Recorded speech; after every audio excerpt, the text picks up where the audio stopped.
Welcome to Democracy Now!, democracynow.org, the War and Peace Report. I'm Amy Goodman. President Trump said Monday the Republican Party should nationalize voting in the United States as he continued to make false claims about alleged illegal voting and his 2020 defeat by Joe Biden.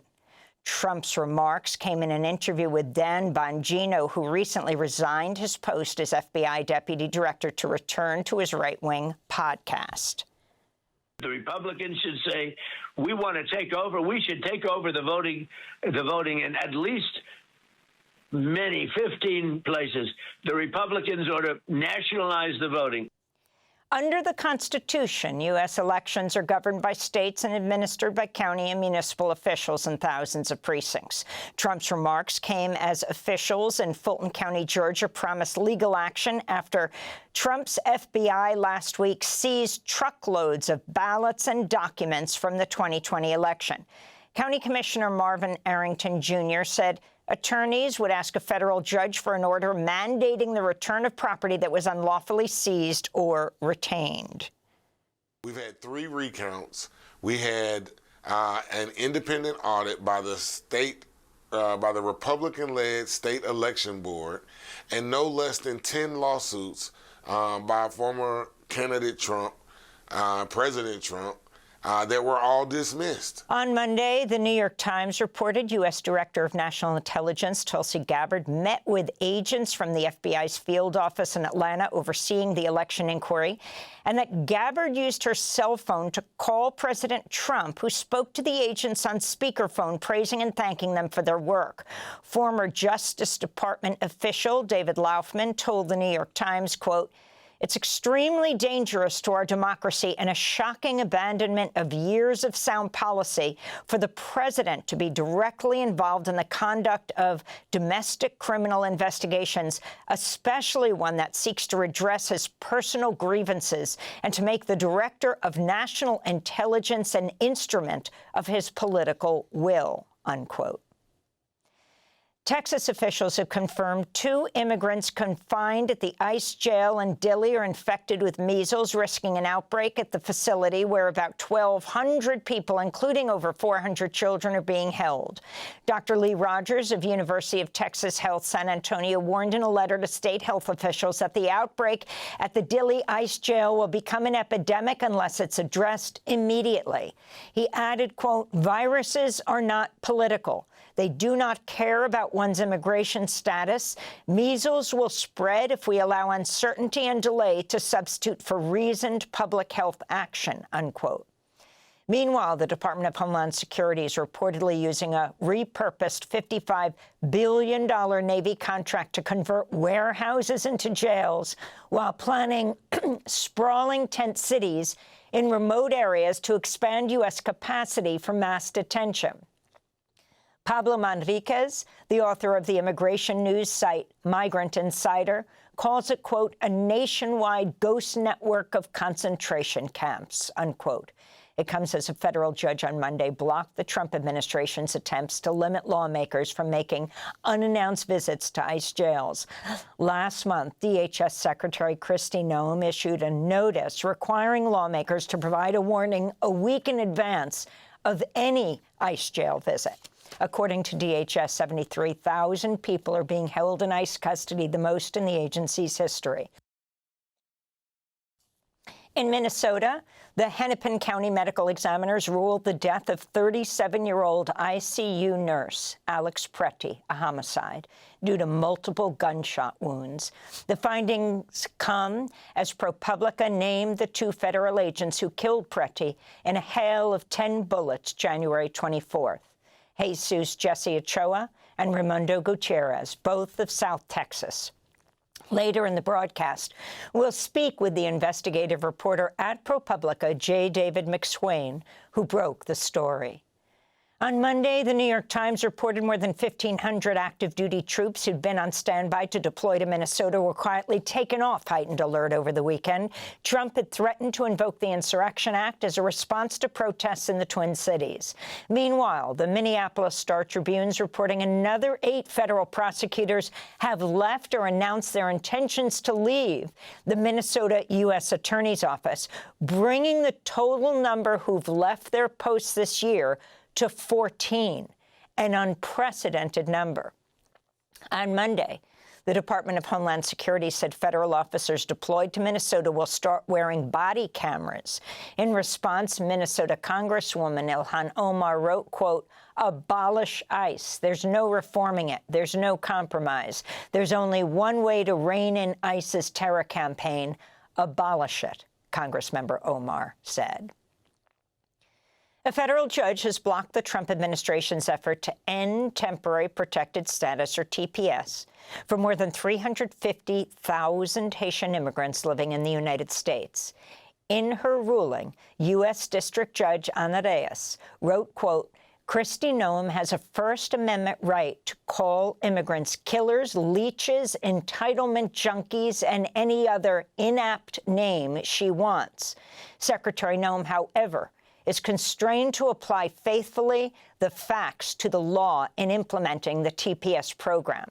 The record to date shows she has yet to do that," unquote. The Department of Homeland Security plans to appeal the ruling.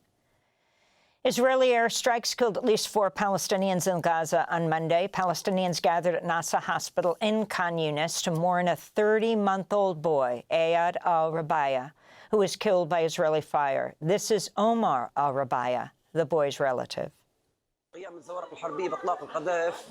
Gunboats fired shells towards the regional park. An explosion took place in a tent. I came looking and found a child without a head inside the tent. Meanwhile, Israeli forces detonated and destroyed the Morag water station in Rafah on Monday, a facility that supplied water to roughly a third of the city's residents before the war. Its destruction came as Israel said it will ban Doctors Without Borders, or MSF, from operating in Gaza after the charity refused to provide Israeli authorities a list of its Palestinian staff. MSF currently provides at least 20% of hospital beds in Gaza. Meanwhile, The Guardian reports a U.S. disaster response firm, Gotham's LLC, is looking to secure a deal with White House officials that would guarantee a 7-year monopoly over a new trucking and logistics plan for President Trump's so-called Board of Peace in Gaza. The plan would guarantee Gotham's LLC 300% profits and charge for the use of its warehousing and distribution system. The firm has also supported operations at the notorious South Florida ICE jail dubbed Alligator Alcatraz. This comes amidst new revelations that USAID staffers in early 2024 drafted a warning to senior officials in the Biden administration that Israel's attacks had turned northern Gaza into a, quote, apocalyptic wasteland, unquote. The internal memo laid out harrowing accounts by UN observers who described seeing a human femur and other bones in the streets, dead bodies abandoned in cars, and, quote, catastrophic human needs, particularly for food and safe drinking water, unquote. Reuters reports the U.S. ambassador to Jerusalem, Jack Lew, and his deputy blocked the memo from disseminating within the U.S. government because they believed it wasn't balanced. U.S. and Iranian officials are expected to meet in Istanbul on Friday to discuss Iran's nuclear program and ease tensions in the region. Steve Witkoff, President Trump's Middle East envoy, and Jared Kushner, Trump's son-in-law, are set to meet with the Iranian Foreign Minister Abbas Araghchi. Senior officials from Turkey, Qatar, and Egypt are also expected to attend the talks. President Trump has repeatedly threatened to bomb Iran in recent weeks after assembling what he called a massive armada of U.S. naval forces within striking distance of Iran. Russia fired hundreds of drones and missiles overnight in attacks on Ukraine's capital, Kyiv, and cities including Kharkiv and Sumy. At least 4 people were wounded in Kyiv when Russian missiles slammed into apartment blocks in a building housing a kindergarten. Elsewhere, Russian strikes targeted energy infrastructure despite winter temperatures dipping below 0 Fahrenheit. Russia's attacks came as Ukrainian and Russian officials prepare to meet with U.S. officials in Abu Dhabi Wednesday for talks on a deal to end Russia's war on Ukraine, which is approaching its 4-year anniversary. In Costa Rica, right-wing populist Laura Fernandez has won the presidency after preliminary results in Sunday's election gave her a commanding lead over her rivals. Fernandez is the 39-year-old hand-picked successor of incumbent President Rodrigo Chavez. She campaigned as a tough-on-crime candidate favoring harsher criminal sentencing and mandatory prison labor for convicts. She's proposed a massive new prison in Costa Rica modeled on SECAT, the so-called terrorism confinement center built by the Salvadoran president, Nayib Bukele. Former President Bill Clinton and former Secretary of State Hillary Clinton have agreed to testify in the House Oversight Committee's investigation into the late convicted sex offender Jeffrey Epstein. Their reversal came just days before the House is expected to vote to hold the Clintons in criminal contempt of Congress.